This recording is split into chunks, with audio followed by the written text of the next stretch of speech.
Tony. So I was asked to speak on the title, The Green Party Case for Challenging Economic Growth. Well, Tony's already got us off to a great start on what that case is.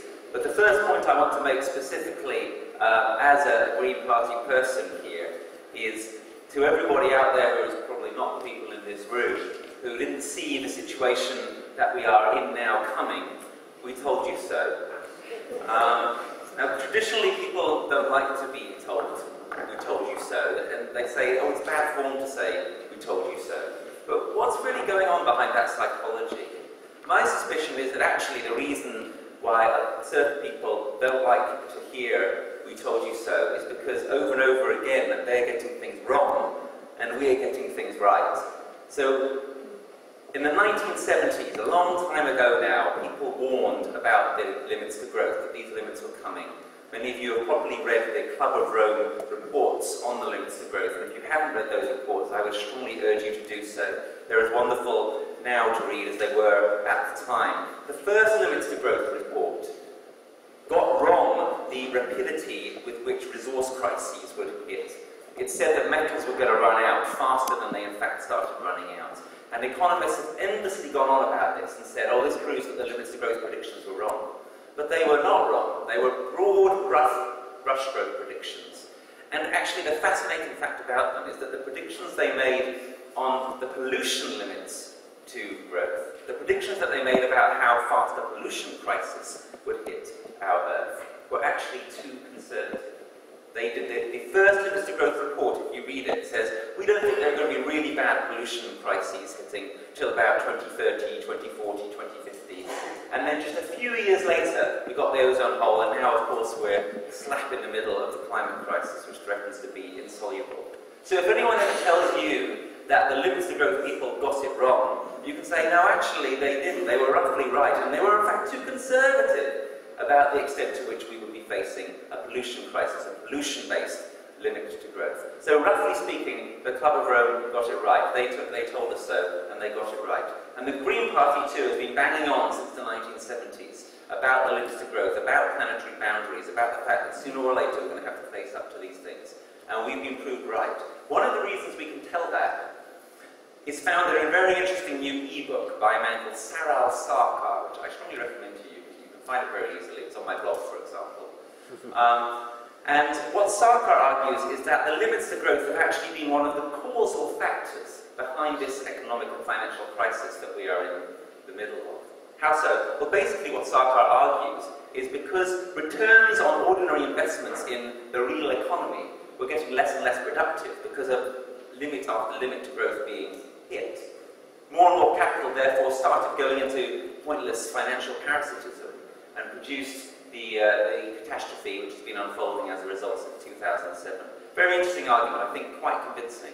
That's one concrete example, if Cllr is right, of how the limits to growth have actually directly brought on this financial and economic crisis. So if we're going to find a way out of this crisis, and if we're going to avoid jumping from the financial frying pan into the climate fire, then we need to find a way forward which does not involve renewed growth.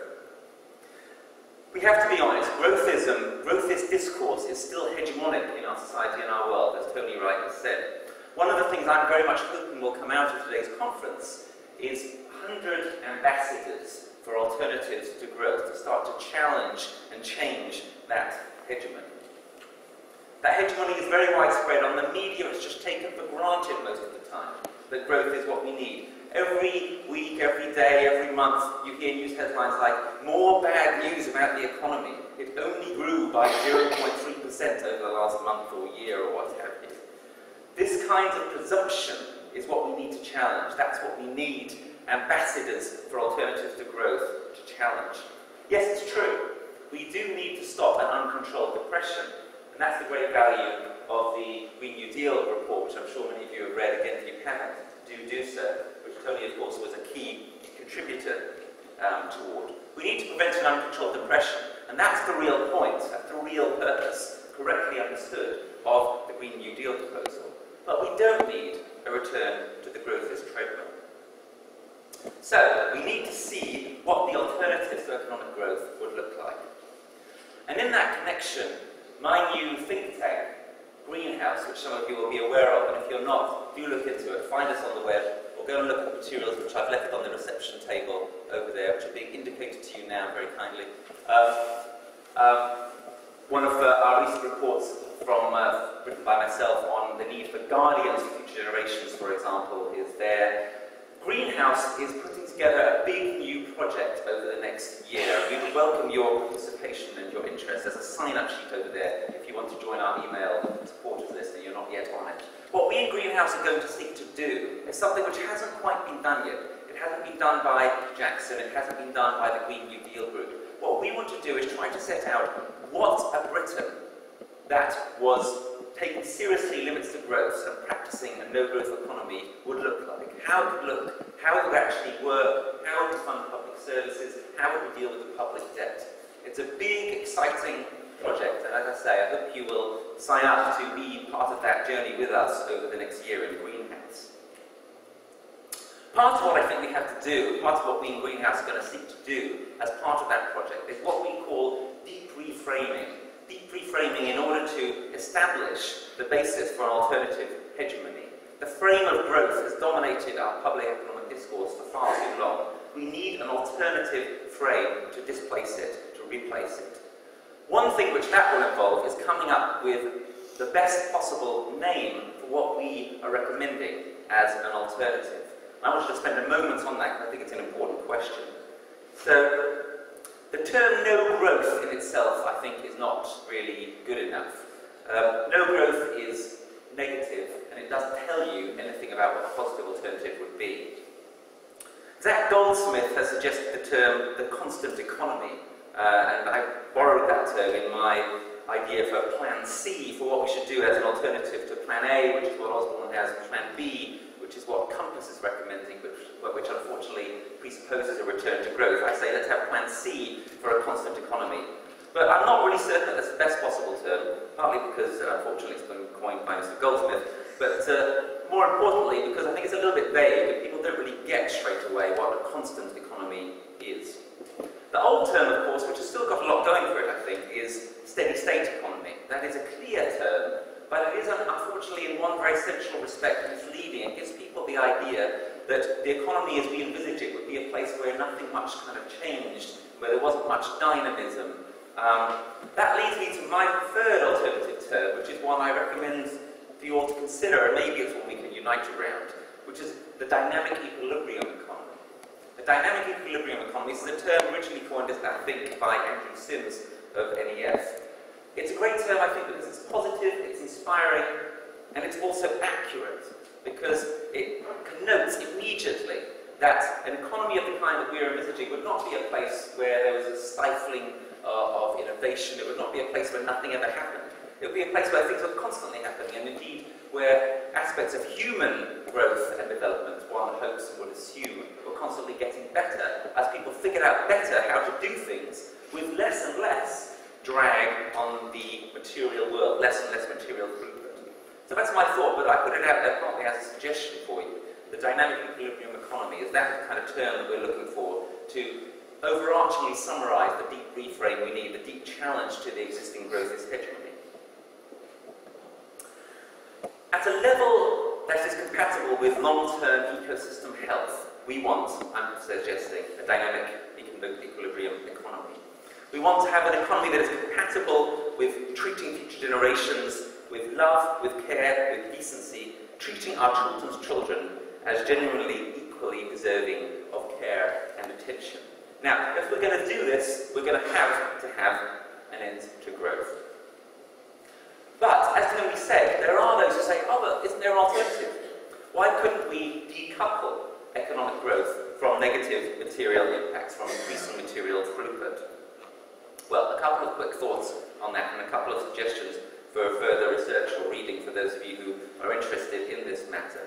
So, Aubrey Mayer, the founder of the wonderful contraction convergence proposed solution to global climate change as a problem, a disastrous problem that is facing us all, says, well, okay, if they're really serious about decoupling the growth of the economy from material impacts, then at some point what they're going to have to countenance is what he calls the angelization of economic growth. It's going to have to be possible for economic growth to take place indefinitely into the future without having a material impact. This term angelization is, I think, very wonderful. It suggests, I think, immediately how implausible this idea is. Are we really thinking that the economy can go on and on and on forever, getting bigger, without having any more material impacts?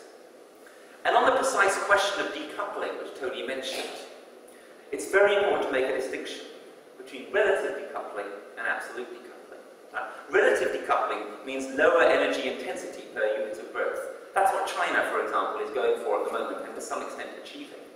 But relative decoupling does not mean you have a lower impact. In fact, it probably means that over time you have a higher impact. Right? The only way you can actually have a lower impact over time is by having absolute decoupling, is by having increasing economic growth that goes at the same time with decreasing material impact, so we return to some level of footprint compatible with one-planet living. And there are basically no extant examples of absolute decoupling in the history of the world. Now, that's not to say that it couldn't possibly happen. It is possible in theory, perhaps, although there are some constraints, as I already suggested. How plausible is endless angelization? But there are no good examples to go on. And this is a very important point, because relative decoupling is not good enough. If you think that the economy over time is going to need to be actually smaller than it currently is, then what you need is absolute decoupling. And there are no extant examples of this. This is one reason why Jonathan Porritt's book, Capitalism as if the World Matters, is a very useful book.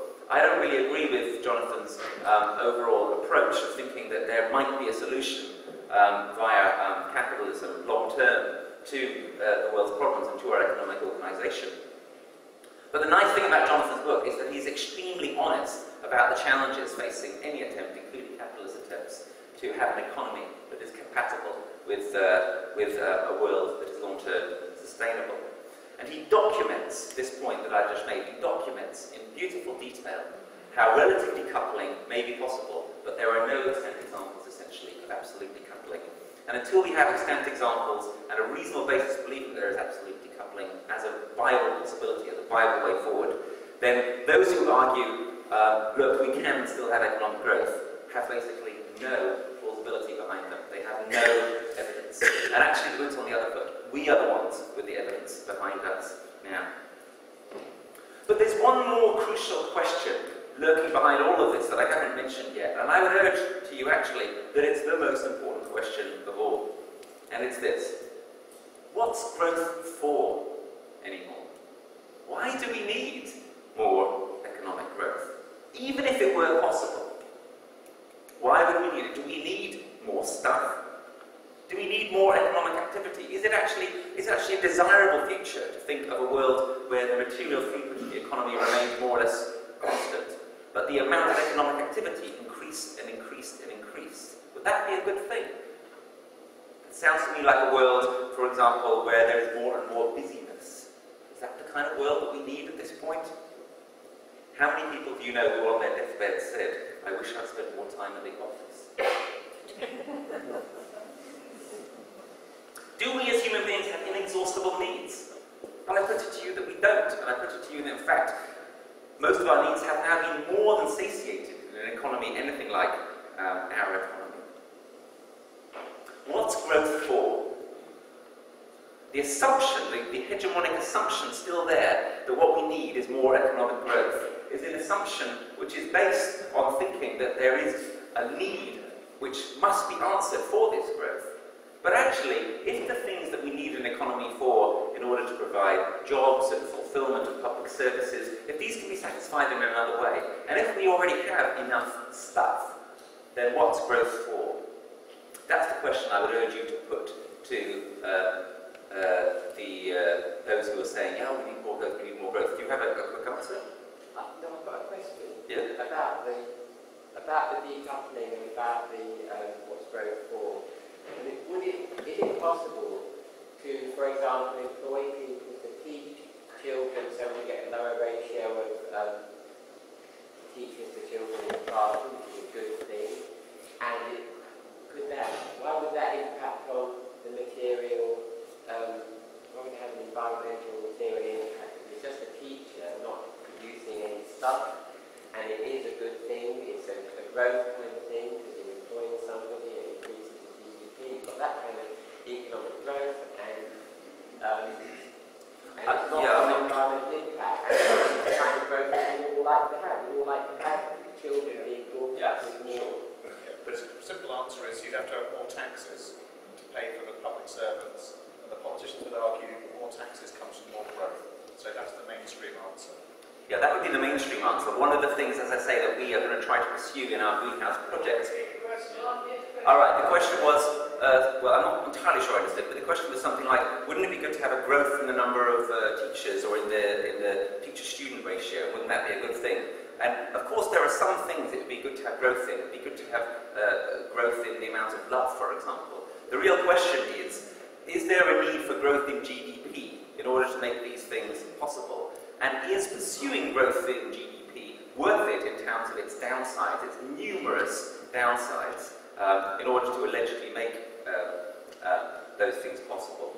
One more crucial point about why we arguably should be very suspicious of claims that what is needed is more growth. I put it to you that the claim that what is needed is more economic growth is actually an alternative to seeking fairness or equality. Right? Because if people are convinced by the growthist argument, then they are thinking something like, oh, everyone's going to have more pie. There'll be more pie for everybody, there'll be a bigger pie. Pie will be trickling down from the rich people to the poor people. And it actually means you don't have to worry about so much about how to distribute the pie. This is one reason, by the way, why those on the left should be very suspicious of growthism. Growthism is a substitute for fairness. It's a substitute for equality. Once we face up to the empty growth, which is now upon us, in any case, then we're going to have to think, okay, well, we can't keep on putting people off and fobbing people off with the thought that there'll be more pie for everybody. We have to actually figure out how justly to distribute the pie, and how the 99%, and not just the 1%, can benefit from our economic arrangements. So, to come to a conclusion, we're in the middle, everybody knows this, of a vast crisis. A crisis is an opportunity. It's crucial not to waste a good crisis. We need to seize this time to reshape the hegemony, to create a new common sense, and to reshape our economy to fit into the Earth's systems, rather than to bust them asunder. Together, I believe that we can do it. And that's why today's important, why today's conference is so exciting and important. One planet living via a dynamic equilibrium economy. Let's start it here. Let's start it now.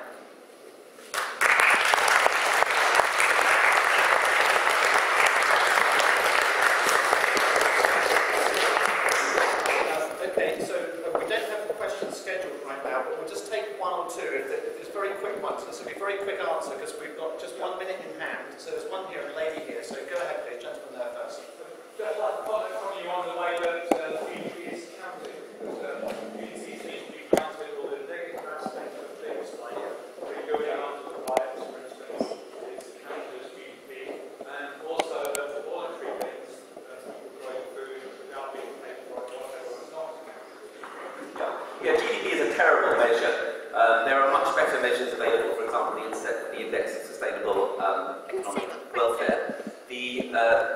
It's right, if you don't hear the question is how is GDP counted and what's wrong with that? As was, for example, made very clear by Bobby Kennedy in the 60s. Many bad things are counted as part of GDP, many good things are left out. The crucial underlying thing in GDP is material throughput, basically.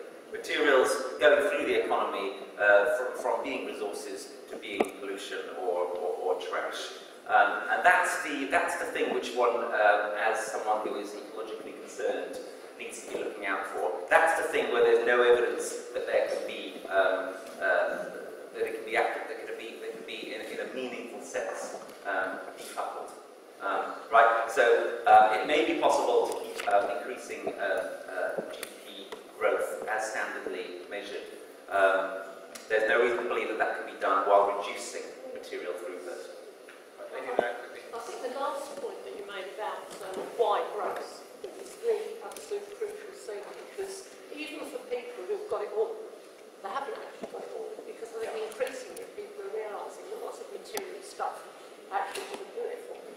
So I think any alternative, and you know, you suggested diamond equilibrium, which sounds a little bit too sort of, I think a lot of people wouldn't quite understand what that meant. You almost want something like, you know, obviously not this, but something like a good life. You know, you need something which identifies the fact that the best things in life are nothing to do with material consumption. Yes. That's what you've got to get hold of. That idea that love and cooperation and all these, a lot of people think manly things are actually the things that are important. And that we're going up a dead end when we think that we're going to feel satisfied and have a fulfilled, happy life with material stuff. And I think that's the crucial message. Yeah, thank you. Well, I basically agree. So the suggestion was, shouldn't there be a term like the good life actually incorporated into our description of the kind of economy that we want? I think it's an attractive suggestion. However, remember that what I was looking for was an extremely short name. The problem is if you just say the good life economy or something, it doesn't really distinguish from what we already have. We are talking about a better life. I think that's absolutely right. We are talking about changing to a society where we have a better life than we do now. And by the way, in that context, I think the slogan for today, the question for today's event, is actually a little bit too timid. The question I have on this slide here is, how can we balance well-being and finite resources? It's not a balance. Right? It's not a balance. It's about how can we actually make the most of the fact that we have finite resources in order to have far more well-being than we currently have. So we've got to redefine the good life. We've got to make clear that what we're talking about is more well-being and a better life. For example, one very simple example is that, as has been shown by numerous researchers, typically when people switch to cycling from driving their cars, they have a higher self-registered quality of life, they have lower mortality and morbidity, they have better health all round, etc. There are numerous kind of win-wins from that kind of change, and that change of course involves lower carbon emissions, lower impacts, etc. So yes, to sum up, we do need to find some way of making the point that you also make there absolutely clear. Thought is going to be needed as to how to frame that best. And let me just mention also in this connection a wonderful book which many of you are probably familiar with, The Spirit Level by Wilkinson and Pickett, who of course argue that equality is what's needed and by extension not growth. And they show again and again the way that greater equality and not greater material throughput is the key, is the clue to a society that is happier as well as more harmonious. Thank you, Rupert. I'm afraid we're going to stop there and invite our next speaker. Thank you again.